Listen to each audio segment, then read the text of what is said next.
পেনেটিতে একেবারে গঙ্গার ধারে আমার বড় মামা একটা বাড়ি কিনে বসলেন।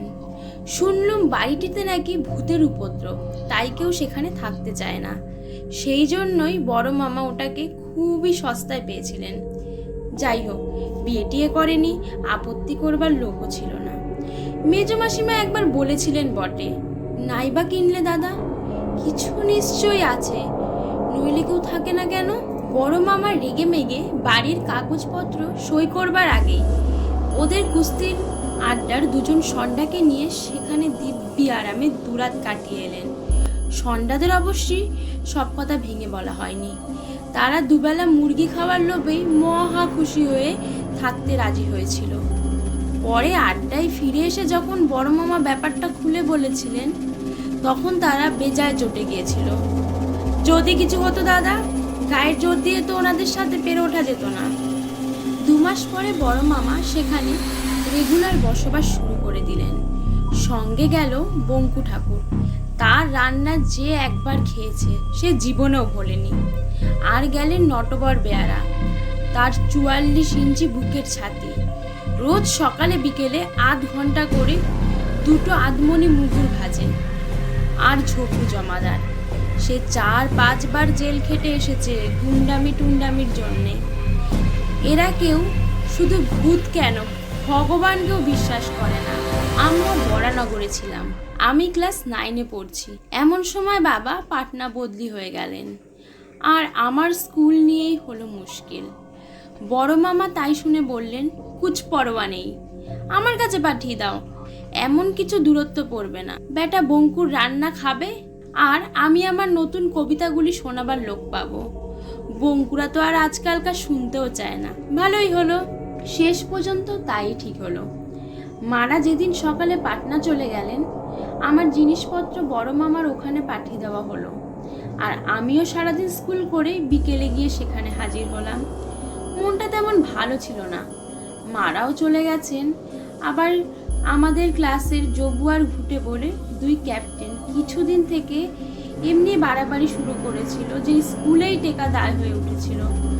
আগে ওরাই আমার বেস্ট ফ্রেন্ড ছিল, কিন্তু পুজোর ছুটির সময় সামান্য একটা ব্যাপার নিয়ে ওরা এমন পোয়াকার ছোট লোকদের মতো ব্যবহার আরম্ভ করেছিল যে ওদের সঙ্গে সম্পর্ক বন্ধ করতে বাধ্য হয়েছিলাম।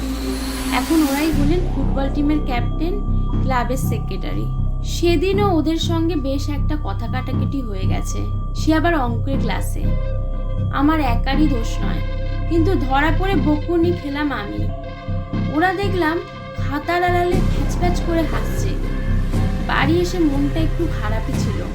একেবারে জলের মধ্যে থেকে ঘাটের সিঁড়ি উঠে গেছে বারান্দা পর্যন্ত।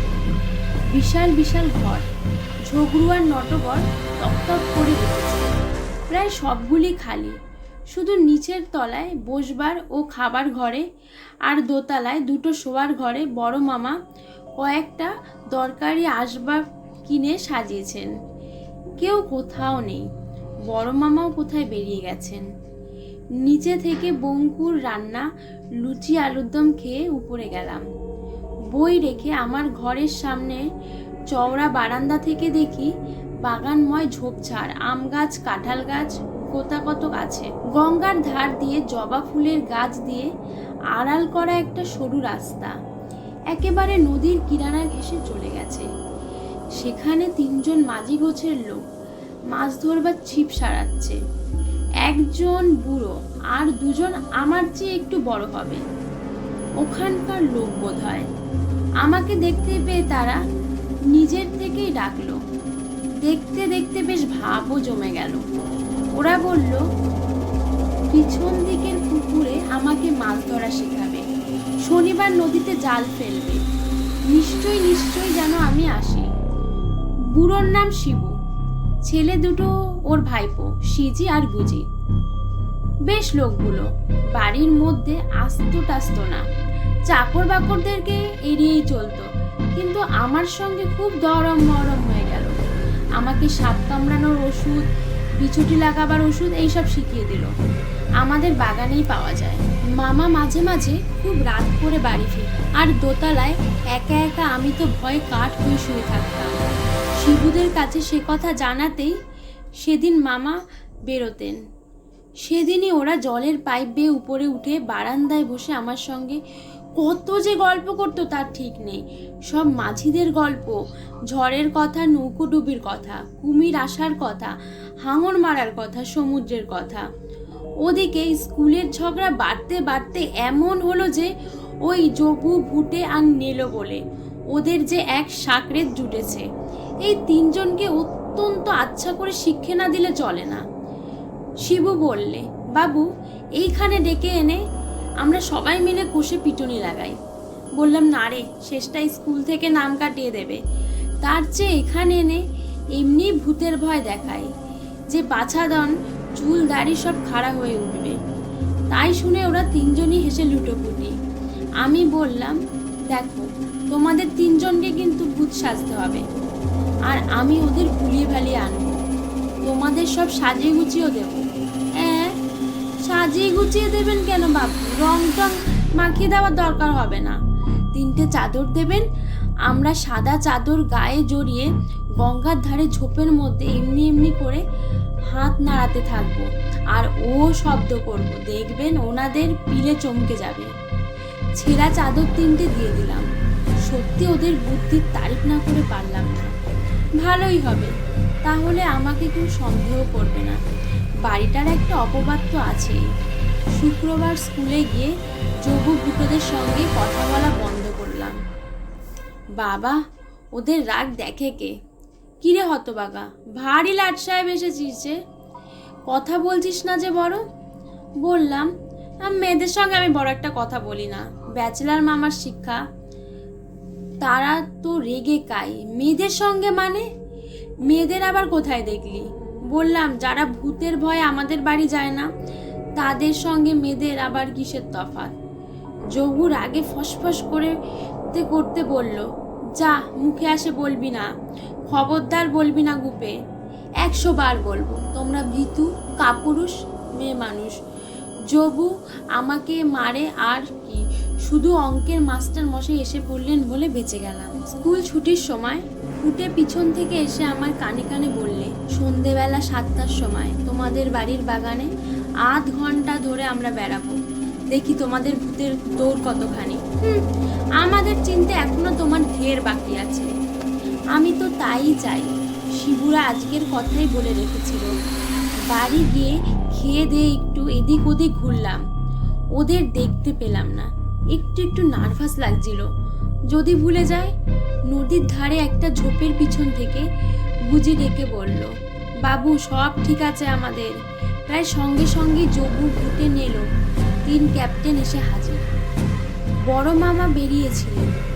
ওদের দেখে আমাকে বললেন, বন্ধুদের কেষ্টনগরের মিষ্টি টিষ্টি দিস, সব একা খেয়ে ফেলিস না যেন। কথাটা যেন না বললেই হতো না।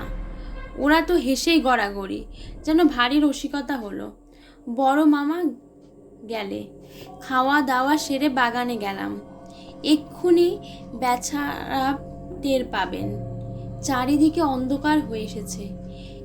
একটু চাঁদের আলোতে সব যেন কিরকম ছায়া ছায়া দেখাচ্ছে। আমার গা ছমছম করছে। গল্প করতে করতে ওদের গঙ্গার ধারের সেই সরু রাস্তাটাতে নিয়ে এলাম। বাড়ি থেকে এই জায়গাটা আড়াল করা। পথের বাঘ ঘুরতেই আমার শুদ্ধ গায়ে কাটা দিল। ঝোপের পাশে 3টে সাদা মূর্তি, মাথা মুখ হাত সব ঢাকা, আর হাত তুলে তুলে যেন ডাকছে, আর অদ্ভুত একটা ও শব্দ। একটু হাসিও পাচ্ছিল। যোগুরা 1 মিনিটের জন্য ভয়ে সাদা হয়ে গিয়েছিল। তারপর আমার দিকে তাকিয়ে, তবে রে হতবাগা, চালাকি করবার জায়গা পাসনি বলে ছুটে গিয়ে চাদর শুদ্ধ মূর্তিগুলোকে জাপটে ধরল। তারপরের কথা আমি নিজের চোখে দেখে যখন বিশ্বাস করতে পারছি না, তোমরা আর কি করবে? ছোবা মাত্রই মূর্তিগুলো যেন ঝরঝর করে হাওয়ায় মিলিয়ে গেল। শুধু চাদর 3টে মাটিতে পড়ে গেল। জবু, ভুটে, নেলো তক্ষণে মূর্ছা গেল। আমি পাগলের মতো ও শিবু, ও সুজি, ও গুজি করে ছুটে বেড়ালাম। গাছের পাতার মধ্যে দিয়ে ঠান্ডা বাতাস বইতে লাগলো, আর গোলযোগ শুনে গুঙ্কু, নটবর আর ঝগড়ু হল্লা করতে করতে এসে হাজির হলো। ওরা যোগুদের তুলে ঘরে নিয়ে গিয়ে চোখে মুখে জল দিল, আমার গায়ে মাথায় মিছিমিছি এক বালতি জল ঢাললো। মামাকেও পাড়া থেকে ডেকে আনা হলো। এসেই আমাকে কি বকুনি, বল লক্ষ্মী ছাড়া, চাদর নিয়ে গিয়েছিলি কেন? যত বলি শিবু সিজি গুজির কথা, কেউ বিশ্বাস করে না। তারা আবার কে? এতদিন আছি কেউ তাদের কোনোদিনও দেখেনি শোনেনি, এ আবার কি কথা? আন তাহলে খুঁজে। কিন্তু তাদের কি আর কখনো খুঁজে পাওয়া যায়? তারা তো আমার চোখের সামনেই ঝরঝর করে কর্পূরের মতো উবে গেছে। আজকের জন্য এতটাই। গল্পটি ভালো লেগে থাকলে একটা লাইক, শেয়ার। আর কোন কোন জায়গায় গপ্প সপ্প ইমপ্রুভ করতে পারে প্লিজ কমেন্ট ডাউন বিলো।